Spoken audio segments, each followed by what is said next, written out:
Hey everybody, Patrick Sheridan here at CBDNA 2019, and I'm here with famed composer Jim Stephenson. Famed, not ill-famed. Welcome. Thank you very much, Pat. It's great to have you here. There's what's it like? Well, let me say this. This is how many CBDNAs have you been to? This is like number... No, not that many. I've been to several regionals, but this is my first national. The first one. Yeah. That's awesome. So sorry to burst any. Well, it's okay. No, 61 different pieces being played. Only 8 composers with more than one work on the list, and we're going to get the chance here in a minute to hear a great sort of last-minute substitution, right, of Jens Lindemann playing your third trumpet concerto. Tell us about when you met Jens and how long you've known Jens. Oh my gosh. And why you still talk to him. Jens would not remember this, but I first remember Jens from when I was a trumpet player attending an ITG, International Trumpet Guild conference in Santa Barbara. And the Montreal Symphony trumpet section was there doing a demo of orchestral excerpts. And Jim Thompson got up and said, and we brought this young upstart trumpet player who's just filling in with us. Jens, why don't you play Petrushka for him? And, this guy I'd never heard of at that point, shame on me, stands up and plays Petrushka in front of the most discerning audience ever, trumpet players. And, of course, nails it. And so that's when I first heard and saw Jens. And, since then it's been 100 times, at various places. So but always fun, as you know, too. Yeah, he's a caricature wrapped in human skin. Right, a cartoon. Who this third trumpet concerto? So I know the second one, the Rex Dream Concerto, was written obviously for Rex Richardson. Was this written with somebody specific in mind? Oh, absolutely. This was written for Ryan Anthony, the principal trumpet of the Dallas Symphony, who you know very well. Again, like the rest of the theme here is I've known Ryan since we were teenagers, and this is my third of 5 trumpet concertos, all of which are very different. But Ryan approached me specifically to write a piece about, and we'll probably get into this, but it's about his story and his life. Very different concerto from any of my others in that respect. Yes, and that you have, I would say, made a habit, but you've definitely been very brave in delving into some very specific subjects that are have a lot of gravity emotionally. I'm thinking of the Charlottesville piece. Oh, the Charleston. Excuse me. Yeah, exactly. And and a number of other where you weighed pretty heavily into either trying to walk in somebody's shoes or unveiling something about yourself in the music when you write. So is that kind of a debrief part of something on the front end, or is it something that more kind of like hits you and you're like, I have to get this out? You know what I mean? It's a little of both, but in this case, it was Ryan's idea. Can I go ahead and tell it? Yeah, please. I mean, Ryan in 2013 was diagnosed with multiple myeloma, as you know, and it's a very, at this point, I hate to even say it, right? Still incurable cancer, but he is fighting it like nobody we've ever seen fight any sort of cancer. He's heroically, good-spiritedly just championing the cause of finding a cure, and just an example for all of us. But my point is that he asked me, he said, Jim, I want you to write me a trumpet concerto, but I want you to tell my story. He said, I want you to, and I said, are you sure? Do you really? I mean, this is pretty heavy. And he's like, no, I want this to be about my life. And so the first movement is before cancer, everything is seemingly fine. And the second movement, as I'm sure we can all imagine, we know people close to us who have been through this, sitting in the doctor's office and getting that news, and what happens after that, literally screaming to the world, why me, and the sadness that comes after that. But what was really inspiring to me from Ryan was the third movement, which is the hope part. It's called Concerto for Hope, and he's had friends around him, family that have really been with him and supporting him, and he said, I want you to make sure you include this in the piece, represent in the original version, which is with orchestra, represent violin and cello and French horn. These are the important instruments in my family, and then brass quintet, obviously, because he played in Canadian brass, so there are a lot of important brass parts. But all of that is woven into the fabric and in different ways. But in the third movement, it's this message of championing the disease and being an inspiration for others, and it's a hopeful ending. You know, awesome, pretty big ending. So awesome. All of which was his idea, but as a composer, this is what I love, and it sort of goes back to what you were asking me. It forces me to reveal things in myself that I otherwise may not, and to go and take my music into a place that I never would have otherwise considered. And that's what makes it all important to me. Absolutely. Yeah. No, that's got to be thrilling. So I know, I know in the case of the first one and this one and the subsequent ones that you're obviously your hope for any of this music is that everybody will play it, right? Yeah, sure. For sure. Of course. And you have this what's happening this week. So in a few minutes, we're going to hear Jens Lindemann with this great ensemble play the concerto. Mm-hmm. And then tomorrow night, Ryan's actually here in town for Arizona Music Fest. And he's going to play it with Bob Moody and the Music Fest Festival Orchestra. So you get a chance to hear it tomorrow night. Yep. And then in 5 weeks later, Rex Richardson's going to be here with my brass band, Salt River Brass, and we're going to do some movements from the concerto that you wrote for him. So it's like within the span of, it's like we got to find a couple people to play the other one, so that within a month all of the Stephenson concertos are played in the state of Arizona. Oh, in Arizona. I was going to say my first concerto is being done in Thailand, but that's a little bit further away. All at the same time in the world. Yeah, that's beautiful. So let me ask from another more like a compositional thing. So is the stack? Well, I do certain types of music for myself because I want to do them, and sometimes they wind up on stage and sometimes they don't. There's a couple pieces that I played forever that I'm not sure I'll ever play for anybody, but I really like to play them. And then there are other things where there's a stack of things like, okay, I've been asked to do this, so it's more of a have to. So you're commissioned, you live this way, so you've got a stack of work out the door. Do you put it in the music that you're doing, or are moments in the day where you're just like, I'm just writing this because, or is it like there just can't be any space for that at this moment because it's like there's a stream of work, you know what I mean?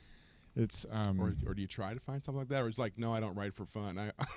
I fish for fun. No, it's a really interesting question, and it is something we struggle with. I mean, we have deadlines, and we just you have to get something out the door, or you're in big trouble. But I think the more you do it, you're able to get to that place you need to get quicker, and you try to find that zone where the music tells you where it needs to go, and you're not just writing to meet a deadline. I mean, sometimes you look up and you're like, I just wrote 5 minutes of music. I don't even know how that happened. So, and as you do it more and more and more, it's like any of us, you playing your tuba, you've already got so many tools in your toolkit. You're not still searching to find those. You know what to use when you need it. Right. And it's the same thing with composing. That's not to say I'm not still searching for new things, which is why something like this piece where Ryan forced me to dig deeper. I love that sort of thing. Next on Saturday I go to Houston, a piece that I wrote about model trains. So they said, we would like for you, we're doing a concert and we need a piece about model trains.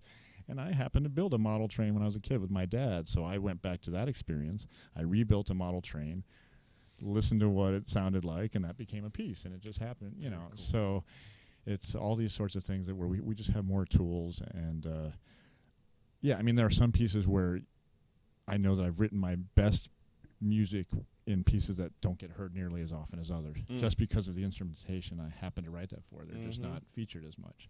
But that's okay. I know that I happen to have come up with something I'm really proud of at that moment, and it's in that piece. It's okay. Yeah, absolutely. Absolutely. So you've got a new thing happening in Houston. You've got something really exciting happening in June, right? Tell us about that. I assume you're referring to the Chicago Symphony premiere. Yeah, absolutely. I wrote a bass trombone concerto for some guy named Charlie Vernon. Maybe you've heard of him. He plays trombone? Sometimes, yeah. No, he approached me a while back about a new bass trombone concerto, which he would do with Riccardo Muti conducting, and it'll be premiered June 13. Yeah, and awesome. talk about, I mean, he came to me with a list both side list of like, this is what I want in my concerto, and have at it, Jim. It has to be the best piece. Did you bring it in a sync? Yeah. No, but it was. I handed that piece in a while ago, so I've been waiting for June to come along. Very excited about it. Chicago Symphony is my hometown orchestra. I grew up in Chicago, and at one point in my life, I hoped I would get to play in the Chicago Symphony as a trumpet player. But now getting to write for them and making them do all the work is fine with me. It's very thrilling. Very it's got to be exciting. thrilling. Yeah. So if you go to things like Midwest and TMEA and a lot of the CBDNA, a lot of the music conferences, you get a chance to hear a lot of your music that's expansive and has tons of depth, and they're big pieces. But I also know, maybe not as well for a lot of people that end up watching, especially through banddirector.com, that are high school and junior high band directors, that you write music that's for those grade levels as well. I know the one most recently that I thought was that I really loved and was clever and interesting was the one that you did for Chip. At Skokie. Deep Dish? Deep Dish. That one? Yeah, about pizza. Yeah. You see, inspiration comes from all different sorts of things, and that was actually somebody else's idea, the title. But yeah, it's a piece where the percussionists basically play a lot of kitchen instruments, and we essentially make a pizza. We roll the dough, and we add toppings, and we turn on the oven and make it hot, make it cook. So all those things went into my Deep Dish. But yeah, I've written a few, grade 2, grade 3 type pieces. My view is music, and if you can go to a middle school and chat with a 12-year-old as a living composer and let them know that we are actually out there and talk to them about the music, it's I love it. Just connecting with people. That's what it's all about. It's cool. I just wanted people to know that they should be checking out your website, StephensonMusic.com, for music that's not just for the Marine Band or for a college CBDNA ensemble, but that there's music of yours that's available for everybody, and it's great. It's wonderful stuff. So people should check it out. StevensonMusic.com, right? It's actually ComposerJim.com. Oh, we changed it. No, that Stevenson Music changed? Still, I don't know, a couple of years ago. New website. Composer Jim. I gotta stay on top of your social thing. Yeah, I'm sorry. I think it's I think the opportunity to intersect with kids and have them talk. We were talking on Monday night. We had dinner about this piece that Dan Buckfitch was telling me about, where he and Andrew Boyson are writing a piece together, and they've each taken different sections of the piece, but they allowed all the kids to either send in their favorite note or their favorite couple notes or their favorite musical idea, and then they would incorporate all of them into the piece. I think somehow. That's a fantastic idea. I love it. Interesting. Yeah. And I'll be very cool to see it see how it turns out. I mean, I've written pieces with Sam Palafian before, so the idea of splitting up the workload or having somebody bring a tune in and then having the other guy go, let me score this, let me mess around, and then and sharing things like that is pretty interesting. So coming up in terms of writing, because you've turned in all the stuff that you talked about, obviously, because people are going to play it. What are the like? I mean, I know you're excited about all of them because you said yes to all the projects. So it's funny when people ask me that. I can't even remember what, because it's just one to the next. I just finished my 3rd symphony, but that one's for orchestra, so that'll be premiered in Miami in April. And you'd put a thing out on Facebook about should I put a saxophone section into the I did. And you did you not? I did. I made it optional for those who didn't have the funding to hire a sax ensemble or whatever, but I did put the saxes in there. And then at the moment I'm writing a piece for the Quad City Symphony, which is multimedia, which uses spoken word and images on the screen and poetry and a video of Bix Beiderbecke playing cornet. It's all cool. Fanfares coming from all over the place, and so again, it's just something where I get to take my music somewhere I wouldn't have considered otherwise. But I mean, there's a bunch of stuff coming up: chamber music, band pieces, orchestra pieces. ComposerJim.com. Check it out. Good schedule's there. You're really great about making sure that we send the stuff into you and let you know when we're playing your music. And so, yeah, definitely want to check out all your music. Looking forward to hearing this very much. And thanks for hanging out with us and talking to us for a little bit. Thanks for having me, Pat. You guys can always come back to banddirector.com and check out these things are all archived under the tabs and organized, and this will be under interviews. And so come back often to talk about hear about what Jim's talking about in terms of music. it's fascinating for me because everybody sort of has a different process. And some people are jammers, and some people are like, I got to have 1,000 ideas, and then I put them together like a puzzle. And some people are like, no, I just sort of ruminate on it, and then it comes out. You know what I mean? And sometimes it's a combination of those things. And but that sort of creative process it's very much akin to practicing things after you've learned how to play your instrument. Which is where I'm at. It's like I learn a new piece of music. I don't have to learn how to play my instrument. But it's like, today I'm going to skin it this way, and today I'm going to think about it this way. And I've been thinking about this one part. I just don't want to play it yet because I'm not sure how I want it. You know what I mean? Like you sort of put all those things. It's like use your tools for it. So it's. I love hearing about how people that write music. Well, come up with it. A lot of the time, the good ideas come when you're away from the craft. At least in my case, you know, I've been working, and then I'm out mowing the lawn or doing something, and it's like, I know where that needs to go. And so then you get back in there and you fix it. And Sally ever come back from like, and then like the mower's running in the backyard and the back door's open, and you're in there like, just wait. It's a self-propelled mower, so it's actually down the street going somewhere. It's still going. It's like off in Kansas somewhere.